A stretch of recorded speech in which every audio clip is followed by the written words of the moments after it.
कहते हैं कि तकरीर तकदीर बदल सकती है। और खोल के कहें तो कहते हैं कि अगर आपको हिंदुस्तान में अपने शब्दों के ज़रिए, अल्फाजों के ज़रिए समा बांधना आता हो तो आप बहुत आगे जा सकते हैं। जब हम रामपुर में बैठ के ये फ़लसफ़ा बयां करते हैं तो हमें समाजवादी पार्टी के नेता और रामपुर के सांसद आज़म खां का ध्यान आता है, जो फिलवक्त सीतापुर की जेल में है और खबरों से पता चल रहा है कि ईडी के सवालों का जवाब दे रहे हैं। सवाल इस बिना पर कि ये जो आपने ट्रस्ट बनाया अली जौहर का और यूनिवर्सिटी बनाई और जिसमें करोड़ों का डोनेशन मिला, उसकी पूरी कहानी क्या है। मुकदमा एक और है जिसके चलते सीतापुर जेल में है, क्योंकि ईडी ने तो अभी चार्जशीट फाइल नहीं की है, पूछताछ चल रही है। मुकदमा ये कि आपके साहबजादे जो अभी कुछ बरस पहले तक स्वार टांडा से विधायक हुआ करते थे, अब्दुल्ला आजम, उनके 2 जन्म प्रमाण पत्र, 2 पैन कार्ड और 2 पासपोर्ट कैसे हुए। और इस मामले में आज़म खां, उनके बेटे और उनकी पत्नी, तीनों पर मामला चल रहा है। पत्नी स्वास्थ्य कारणों से, जो इस रामपुर सीट से विधायक हैं, अभी ज़मानत पर बाहर हैं। हम जब इन सब चीज़ों के बारे में पढ़ रहे थे और यूपी की हालचाल यात्रा के दौरान हमने तय किया कि अगला पड़ाव रामपुर होगा, तो जाहिर सी बात है कि इन शिकायतों पर और इस ज़िले से आने वाले सबसे चर्चित नेता पे नज़र गई। और फिर हमें लगा कि जब इतने मुकदमे हैं और मुकदमे चल रहे हैं तो कोई वादी भी होगा। और तब हमारी मुलाकात हुई आकाश सक्सेना से, जिन्होंने ये कई मुकदमे फाइल कर रखे हैं। आकाश सक्सेना जी, ललन टॉप पे आपका बहुत बहुत स्वागत है।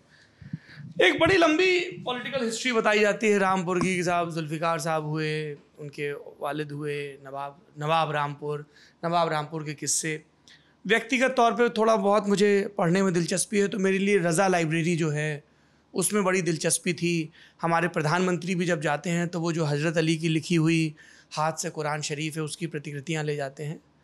पर इधर आज़म खां, उनकी बनाई यूनिवर्सिटी, ज़मीनों पर कब्ज़े और जबरन लिखाई जैसे कई इल्ज़ामों के चलते खबरें बनी। और आपने कई मुकदमे कर रखे हैं और मेरे ख्याल से आपको सुरक्षा भी बहुत मिल रखी है इसी वजह से। तो ये फ़िलहाल जो जेल में है वो मामला क्या है और उसकी बिना क्या है, ग्राउंड क्या है उसका? देखिए, इंसान, ये बात बिल्कुल सही है कि इंसान को पुत्र मोह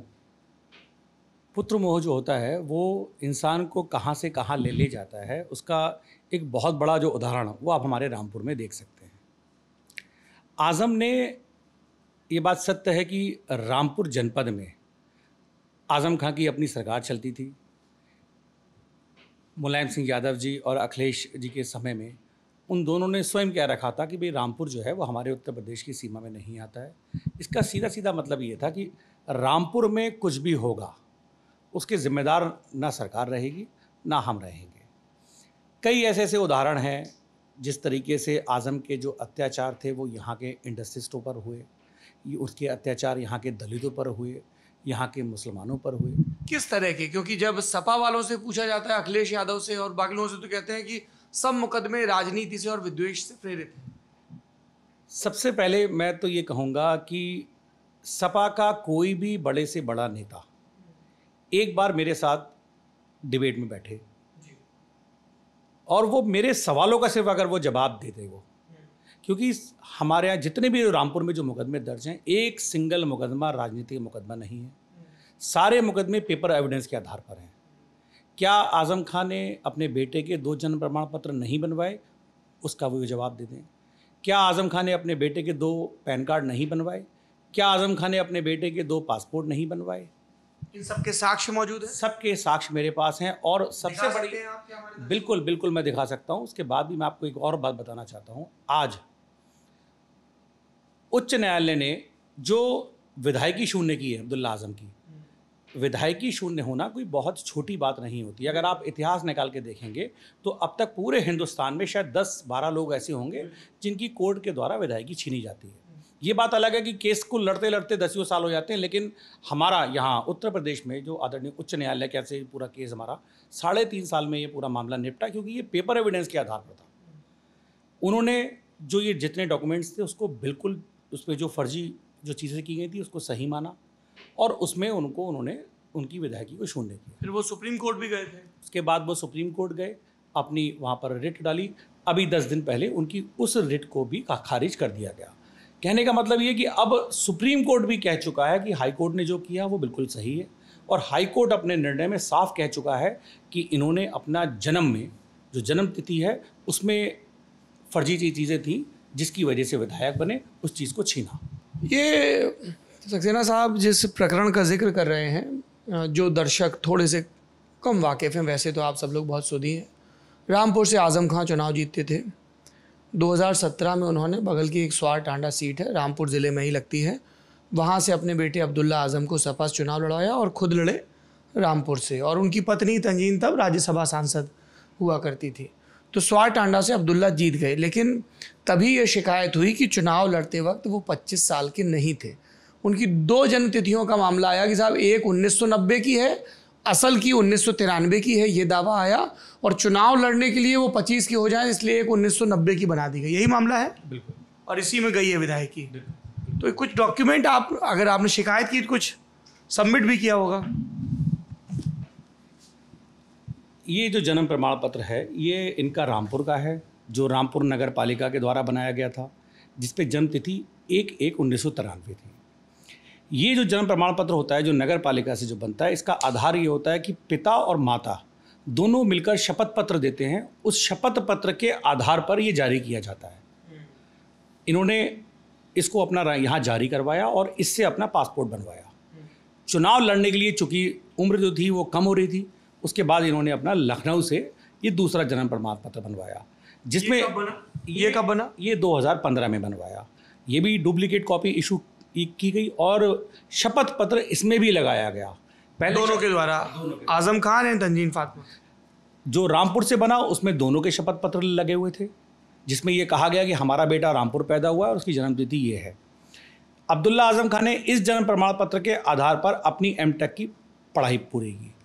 जब विधायक बनने का नंबर आया तो इसको निकालकर इन्होंने लखनऊ का सर्टिफिकेट, जो उनकी माता हैं श्रीमती तंजीम फातिमा, उनके शपथ पत्र के आधार पर ये बनवाया गया। इसको बनवाने में जिस जिस चीज़ों का जो इस्तेमाल हुआ है, अगर वो आप बारीकी से देखेंगे तो आप भी हैरत करेंगे। जल्दबाजी में नगर निगम में एक रजिस्टर होता है, उस रजिस्टर में कॉलम होता है कि किस अस्पताल में बच्चा पैदा हुआ, किस टाइम हुआ, किस डॉक्टर के द्वारा हुआ और वो किस जाति का है। जल्दी में सरकार आजम खान की थी, उस रजिस्टर में जल्दी में उन्होंने जो टिक लगना चाहिए था मुस्लिम के आगे, वो हिंदू के आगे टिक लगा दिया। तो कहने का मतलब क्या है कि चीज़ों को, एक चीज़ को अपनी सही करने के लिए चीज़ों को लगातार बढ़ाते चले गए और इसके हिसाब से चलें तो फिर अब्दुल्ला आजम हिंदू हैं। बिल्कुल। आज जो हाई कोर्ट में पेपर लगे हैं उसके आधार पे वाकई जो हिंदू का जो कॉलम है उस पर टिक लगा हुआ है। अच्छा, हाँ। तो ये तो जन्म प्रमाण पत्र का मामला है। ये 2 पैन कार्ड और 2 पासपोर्ट का क्या मामला है? जिस तरीके से अपनी एज को छुपाने के लिए 2 जन्म प्रमाण पत्र का इस्तेमाल किया गया था, उसी तरीके से ये 2 पैन कार्ड बनवाए गए। एक पैन कार्ड पर अपना जो स्टेट बैंक में अपना ये अकाउंट खोलते हैं और नॉमिनेशन फॉर्म फाइल करते वक्त उसको अपने हाथ से कटिंग कर अपना नया पैन कार्ड डालते हैं, जिस पे एक सेकंड, जब हम लोग चुनाव लड़ने के लिए पर्चा भरते हैं नॉमिनेशन, तो एक बैंक खाता देना होता है, क्योंकि स्क्रूटनी होती है कितना पैसा आया, कितना गया, ड्राफ्ट सब उसी से लगता है, और पैन कार्ड की भी तभी कॉपी देनी पड़ती है और दूसरे डॉक्यूमेंट्स। तो उसमें कौन सा पैन कार्ड लगाया इन्होंने? जब नॉमिनेशन फॉर्म भरा गया तो इनका पहला वाला पैन कार्ड था, जिसमें इनकी जो डेट ऑफ बर्थ थी 1193 थी। वो पैन कार्ड का इन्होंने इस्तेमाल किया उसमें नॉमिनेशन फॉर्म में, और बैंक की पासबुक में चूँकि उस पर भी डेट ऑफ बर्थ पड़ी होती है और पैन कार्ड नंबर पड़ा होता है, उसको फ्लूट लगाकर वो वहाँ से काटा गया, और काटने के बाद उस पर दूसरा पैन कार्ड नंबर अपने आप ही डाल दिया, और वहाँ नॉमिनेशन फॉर्म में नया पैन कार्ड, जिस पे आज तक किसी तरीके कोई ITR नहीं भरा गया है।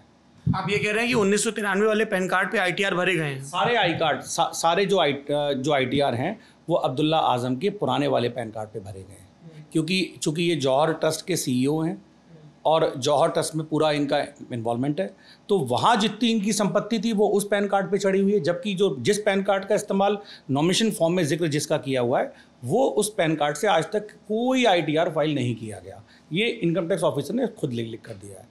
इनकम टैक्स ऑफिसर ने क्या लिख के दिया है? कि ये जो पुराना है 93 की डेट ऑफ बर्थ वाला, इनकम टैक्स ऑफिसर जो लिख कर देते हैं कि जो पुराना वाला है उससे इनके ITR भरे जा रहे हैं। उसके बाद इनकम टैक्स ऑफिसर ये भी लिख के देते हैं कि इन्होंने जो दूसरा वाला है उसके कैंसिलेशन के लिए एप्लीकेशन दे दी है। मतलब खुद ये एप्लीकेशन कब दी? जब ये शिकायतें जब ये चल रही थी तो विधायक बनने के बाद, हाँ 9/5/2017 को इन्होंने अपनी ये आवेदन किया कि मेरा ये वाला कैंसिल कर दिया जाए। तो ये तो लेकिन अपने आप में कॉन्ट्रडिक्टरी नहीं हो गया कि ये पैन कार्ड नया कैंसिल करवा रहे हैं जो 1990 की डेट ऑफ बर्थ पे है, कह रहे हैं कि पुराना पैन कार्ड, लेकिन पुराने पैन कार्ड में डेट ऑफ बर्थ 1993 है, लेकिन कोर्ट में ये कह रहे हैं कि 1990 मेरी डेट ऑफ बर्थ है। देखिए यही सब चीज़ें हैं जिसकी वजह से आज अपने जाल में वो स्वयं फंसे हुए हैं। मैं इसीलिए तो कहता हूँ कि समाजवादी पार्टी के जो नेता हैं एक आधे घंटे को तो बैठें। ये कहना बहुत आसान होता है स्क्रीन पर कि हमें राजनीतिक रूप से फंसाया जा रहा है, ये कहना बहुत आसान है, लेकिन इस मामले में मैं तो चाहता हूँ बड़े से बड़े एक्सपर्ट को लाके बैठा लें, बात करें और कोई भी चीज़ को जानने से पहले पढ़ें कि एक्चुअल चीज़ है क्या। ये कहना बहुत आसान होता है कि राजनीतिक मामला है। अच्छा, ये पासपोर्ट का क्या चक्कर है?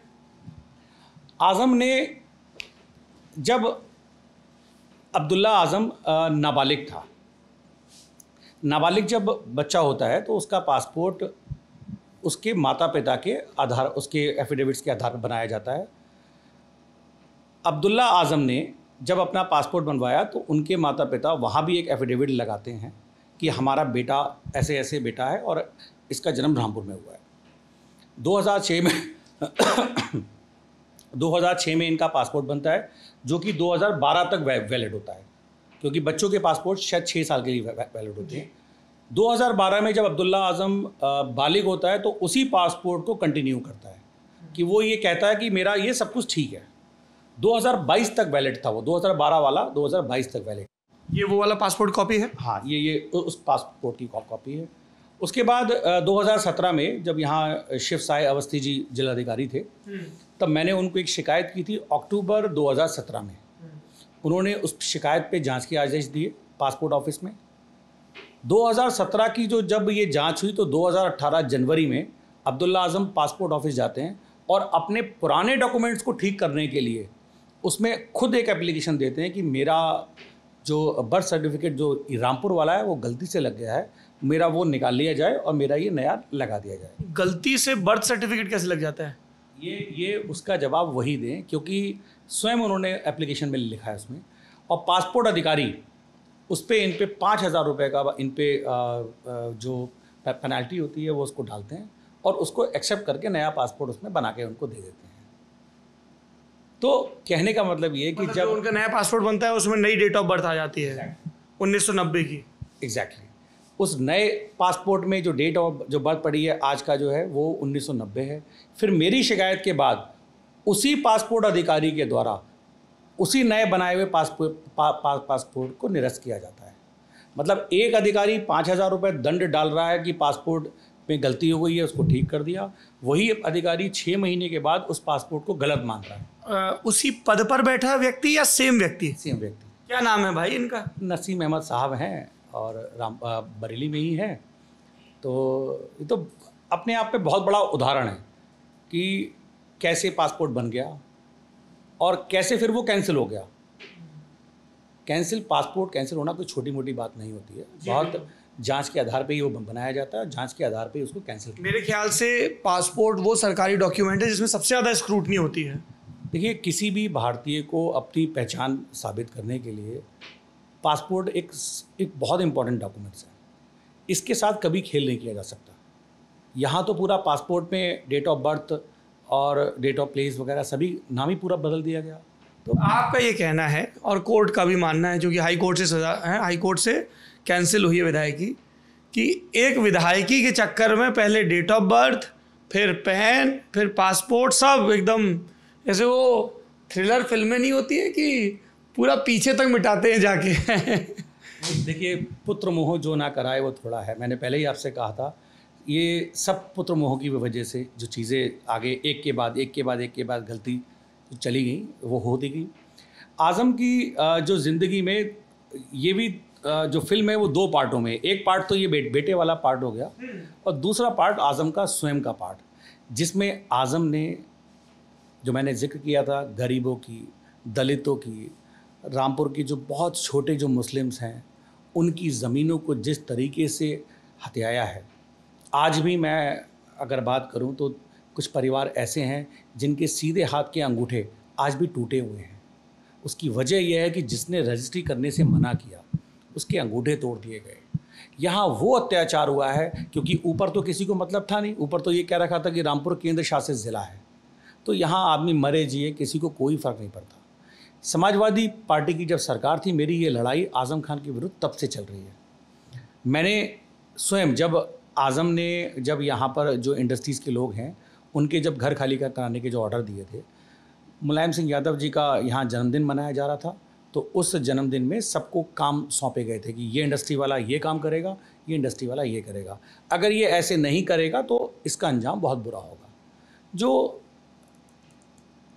कई इंडस्ट्री वाले ऐसे हैं जिनको इन सब चीज़ों से मतलब नहीं है, उन्हें सिर्फ अपने कारोबार से मतलब है। रातों रात उनके घर तोड़ने के ऑर्डर दे दिए गए, रातों रात उनकी फैक्ट्रियों पर को नोटिस दे दिए गए। मैंने ये बात अखिलेश यादव जी तक पहुंचाई तो उन्होंने भी मुझसे यही कहा, बोले भाई मैं इस मामले में मैं मदद आपकी नहीं कर सकता। आप भारतीय जनता पार्टी के नेता हैं जहाँ तक मेरी जानकारी, कुछ पद भी है आपके पास, क्या पद है? मैं क्षेत्रीय संयोजक लघु उद्योग प्रकोष्ठ होता है पश्चिमी उत्तर प्रदेश का, उसका पदावसन। और आप अखिलेश यादव जी से उनके मुख्यमंत्री रहते हुए मिले? जब अखिलेश यादव जी मुख्यमंत्री थे मैंने उनसे निवेदन किया था, व्यक्तिगत रूप से मिले जाके? रामपुर के लोगों के साथ मैं मिला और मैंने उनको कहा कि रामपुर में ये अत्याचार हो रहा है और इसको एक बार आप देखिए। लेकिन भगवान जाने ऐसी क्या मजबूरी थी या क्या ऐसा वो था कि हमारी वहाँ कोई सुनवाई नहीं हुई और सरकार बनते ही सरकार जब ये बदली उसके बाद चीज़ों को जब बारीकी से देखा गया तो आज़म के जो अत्याचार थे वो पूरी दुनिया के सामने यार। अच्छा, ये अभी जो हम लोग खबरें पढ़ रहे हैं कि ईडी पूछताछ कर रही है आज़म खान से, वो तो अलग ही मामला है। वो क्या मामला है? देखिए मेरे ख्याल से आप उसमें भी शामिल हैं, किसी ढंग से गवाह हैं, क्या हैं? देखिए मैंने आपसे कहा ना कि आज़म की फिल्म के 2 पार्ट हैं। एक पार्ट उनका पुत्र मोह का पार्ट हो गया और दूसरा आज़म का खुद का जो व्यक्तिगत रूप से उन्होंने अपना जो साम्राज्य खड़ा किया है। आज़म खुले मंच से कहते रहे थे कि ऊपर के फैसले खुदा करता है, नीचे के फैसले मैं करता हूँ। इस बात का जो कहने का जो मतलब है वो ये है कि यहाँ मैं जो कहूँगा, रामपुर में मैं जो कहूँगा वो भगवान का फैसला होगा, ऐसा उनका सोचना था और ऐसा उनका कहना था। इसी कड़ी में अगर हम देखें तो आज़म ने जब अपने यूनिवर्सिटी की शुरुआत जब की तो 1995 में 10,000 रुपये से इन्होंने अपना अकाउंट खोला और यूनिवर्सिटी का जो रजिस्ट्रेशन जो करवाया वो वहाँ से इन्होंने इसकी शुरुआत की। आज जब आज़म की सरकार बनी, चाहे वो 2002 से लेके 2007 तक की रही हो, 2012 से लेके 2017 की रही हो, उस 5-5 साल के पीरियड में अगर आप बैलेंस शीट्स जो मैंने आपको दिखाई हैं, अगर उसको वो बैलेंस शीट अगर आप कैमरे पे दिखा सकें। इनका ये कहना है कि जब सपा की सरकार रही और आज़म खान मंत्री रहे तब दान में बेतहाशा वृद्धि हुई है ट्रस्ट के। ये शिकायत आपने गृह मंत्रालय को भी भेजी है। उसी के बेस पे ईडी की इंक्वायरी हुई की चल रही है। 1995 में आज़म का जो अकाउंट है वो वहाँ 10,000 रुपये से उसका अकाउंट खोला जाता है। कई लोगों को ये होगा कि साहब ये 010 ऊपर लिखिए, इन लाख लिखा हुआ है, तो 0.10 मतलब 10,000 रुपये, क्योंकि ये पूरी जो अगर 1 लिखा होता तो वो 1 लाख रुपये होता। उसके बाद जो डोनेशन इन्होंने जो रिसीव किया वो 1995 में 50,000 रुपये से शुरुआत हुई और वो डोनेशन लगातार जब सरकार बनी वो डोनेशन ऐसे ऐसे बढ़ता चला गया। वो पहले 0.67 से सीधे 2.5 हो गया, मतलब 67,000 से 25 लाख हुआ पहले साल, फिर हुआ 147 लाख, फिर हुआ 669 करोड़ 69 लाख। कहने का मतलब लगातार इनका वो बढ़ता गया और जो इनके जो जौहर के जो चीज़ें थी वो भी लगातार बढ़ती चली गई। 10,000 रुपये से जो शुरुआत हुई वो बीच में इनकी यहाँ पहुँची। उसके बाद लगातार जब इनकी सत्ता रही 2002 से लेके 2007 तक ही रही, उसके बाद 2013 से लेके और 2017 तक। तो जब सत्ता रही 2012 से लेके और 2017 तक लगातार जो जौहर के जो डोनेशन थे वो लगातार बढ़ते चले गए और जो लगातार जो इनके जो एक कॉर्पस अकाउंट होता है उसको भी ये लगातार अपने बढ़ाते चले गए। बीच में जब नोटबंदी जो हुई थी 2016 में सबसे ज़्यादा जो ट्रांजैक्शन थे वो नोटबंदी के टाइम हुए थे इनके। तो ये एक बहुत सोचने का विषय है कि नोटबंदी हमारी 15-16 में हुई थी। नोटबंदी के टाइम में इनकी जो एंट्रीज थी वो वाकई बहुत देखने लायक थी, बहुत चौंकाने लायक हैं। सबकी इनकी जांचें चल रही हैं जहाँ नोटबंदी हुई थी नवंबर 2016 में। तो 15-16 और 16-17 ये दोनों में ये आएगा। तो जिस हिसाब से जो चीज़ें हैं वो बहुत चौंकाने वाली भी सामने आएंगी। उसके अलावा मैंने ये मांग की थी कि आज़म की जो यूनिवर्सिटी है, इन्होंने ये वहाँ पर दिखाया कि मुझे 60 करोड़ में पूरी यूनिवर्सिटी बनकर खड़ी हो गई। 60 करोड़ में पूरी इंक्लूडिंग ज़मीन? हाँ, इन्होंने जो दिखाया है कि वो 60 करोड़ में मैंने अपना पैसा लगाया और जो पैसा डोनेशन का था वो लगा के यूनिवर्सिटी मेरी तैयार हो गई। मेरा कहना ये था कि यूनिवर्सिटी का जो वैल्यूशन को दोबारा करवाना चाहिए। आपके हिसाब से उस यूनिवर्सिटी की क्या कीमत होगी? आज अगर हम आकलन करते हैं तो यूनिवर्सिटी की कीमत हज़ारों करोड़ रुपए है। आज़म ने खुद अपने आप ये बात खुले मन से बोली है कि हज़ारों करोड़ की मेरी यूनिवर्सिटी है। तो मेरा मानना यही है कि वैल्यूशन ऑफिस से इसकी जांच होनी चाहिए और उसमें जांच के बाद जो पैसा इन्होंने दिखाया है उसको हटाकर एक जो नॉर्मल जो इंडस्ट्री वाले पे जो टैक्स लगता है या किसी आम आदमी पे टैक्स लगता है उसी के तहत इस पे टैक्स लगना चाहिए।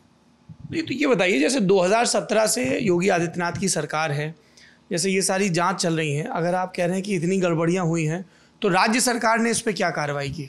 देखिए, ईडी जो है वो चूँकि केंद्र सरकार की, ईडी तो केंद्र की एजेंसी है, और ईडी के लिए जो आज़म है वो कोई बहुत बड़ी चीज़, क्योंकि आज़म के अलावा इस देश में जने कितने आज़म अभी और हैं, तो मुझे ऐसा लगता है कि इनकी भी फाइल अब धीरे धीरे ऊपर आ रही, क्योंकि अभी इनसे बड़े बड़े लोग अभी और भी हैं। अब जब इनका नंबर आया तो चीज़ें और भी बहुत जल्दी सामने आएंगी। अच्छा, वो अगर अपने बचाव में ये कहें कि साहब हमें चंदे से पैसा मिला, दान से पैसा मिला, हम तो कहते हैं कि एक बार कहें तो चंदे का भी जो इनकी जो लिस्ट है, जो चंदे की जो इन्होंने जो लिस्ट है जो इन्होंने इनकम टैक्स ऑफिस में जो लगाई हुई हैं, उसमें से भी ये साबित नहीं, ये लिखा है 4200, 3700, 4200। तो जिस हिसाब से इन्होंने 60 करोड़ का जो बाइफिकेशन दिया है, पूरा चंदे का, पूरे चंदे का जो बाइफिकेशन दिया है, उसमें इसमें तो लगभग एक जैसी रकम है, 4000 से 1500 भी है। और इसमें रामपुर, मुरादाबाद, संभल, बदायूं, अमरोहा, आसपास के ज़िलों के लोग शामिल हैं इसके अंदर।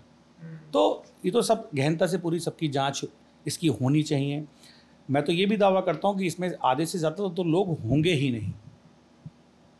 ये तो आप सड़क पे चलते हुए किसी के नाम की लेके वोटर लिस्ट उठा के उसकी रसीदों का नाम काट दीजिए, तो इसका ये मतलब थोड़ी ना होता है कि उन्होंने डोनेशन दे दिया और वो ये। लेकिन सब ईडी के सारे मामले हैं, ईडी अपने सारे चीज़ों को देख रहे हैं। अभी उनसे पूछताछ हुई है, उसके बाद चीज़ें आगे बढ़ेंगी और चीज़ें सामने आएंगी और बहुत बड़ी से पूछताछ चल रही है। आपकी गवाही हो चुकी? नहीं, अभी से मेरी बाकी अभी बची है। अभी तो बाकी चीज़ें जो अभी चल रही हैं, अभी तो मुझे लगता ही है कि पहले इनका वाला जो पार्ट है वो शायद पूरा एक फेज़ और होगा जिसमें शिकायतें जो भी रह गई हैं उसमें पूरी होंगी, तो लगता है उसके बाद होगा। एक चीज़ ये बताइए, आखिरी सवाल मेरा ये है आपसे आकाश सक्सेना जी, कि ये सारे मामले हैं, लेकिन जब हम लोग इलेक्शन रिकॉर्ड देखते हैं, है ना, तो दिखता है कि साहब आज़म खान बीच में बस एक चुनाव 90s में हारे, 93 या 96 का एक चुनाव हार गए थे, बाकी लगातार चुनाव जीत रहे हैं। उनकी पत्नी भी क्लोजली कंटेस्टेड उसमें लोकसभा जीती है सब। और लोगों ने, जैसे आपने कहा कि रिट चलती, या सपा वालों ने कहा कि साहब यहाँ तो वही तय करते हैं। मुरादाबाद में भी मैंने सुना कि साहब ST हसन कौन है, तो बोले आज़म खान के चेले हैं ये, तो फलाने कौन है, तो बोले सब वहाँ से तय करते हैं। तो इतने वर्चस्व की वजह क्या रही? देखिए, चुनाव जीतना ये इस बात का प्रमाण नहीं होता कि आदमी ईमानदार है। नहीं, बिल्कुल मैं कह रहा हूँ राजनीतिक वर्चस्व की वजह क्या रही? ये आज़म ने कभी भी रामपुर की जनता को आगे बढ़ने दिया ही नहीं। हमेशा बेरोज़गारी और शिक्षा जिसकी वो बात करते हैं, कभी उसको शिक्षित होने दिया ही नहीं। आज़म ने हमेशा चाहा कि यहाँ का जो युवा है वो रिक्शा से ऊपर कभी आगे आ ही नहीं पाए, क्योंकि रिक्शा से ऊपर आएगा तो पैसा कमाएगा, पढ़ाई करेगा तो वो दिमाग लगाएगा, और दिमाग अगर लगाएगा तो मेरे पीछे वो चल ही नहीं सकता। इसका कारण ही सिर्फ ये है, जो वर्चस्व बनाने का, कि आदमी को इस लायक कर दो कि वो कभी ये सोच भी ना पाए कि मैं पीछे चल किसके रहा हूँ। सबसे बड़ा जो कारण है वो आज़म का यही का कारण है।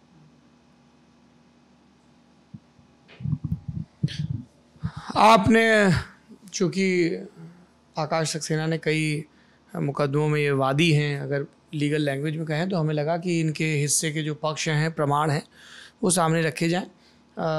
आज़म खान तो जेल में हैं, उनके बेटे भी जेल में हैं, उनकी पत्नी ज़मानत पर बाहर हैं और हमारे सहयोगी ने उनसे संपर्क करने की कोशिश की, क्योंकि पत्रकारिता का ये उसूल है कि सब पक्षों की बात सुनी जाए। तो उन्होंने इस बातचीत से इनकार किया है। जब भी मौका लगेगा तो जो उनके पैरोकार हैं या समाजवादी पार्टी के नेता हैं, जैसे अगर आपने धर्मेंद्र यादव का इंटरव्यू देखा होगा तो उसमें भी आज़म खान से जुड़े सवाल पूछे गए थे। तब उन्होंने कहा भी था कि बताइए, बकरी चोरी के भी इल्ज़ाम लगा दिए, आपको लगता है कि आज़म खान बकरी चोरी करेंगे? तो ये मामला राजनीतिक है, आपराधिक है, ये माननीय न्यायालय तय करेंगे। कुछ मामलों में तय भी कर चुके हैं, इसीलिए अब्दुल्ला आज़म की विधायकी भी चली गई है। बाकी रामपुर और इसके आसपास के इलाकों का राजनीतिक तापमान कैसा है, कौन से फैक्टर हैं, ये सब जानने समझने की हम कोशिश करते रहेंगे। यूपी का हालचाल लेने के इस क्रम में आपने इतना समय दिया, बहुत बहुत धन्यवाद। आप देख रहे हैं लल्लन टॉप।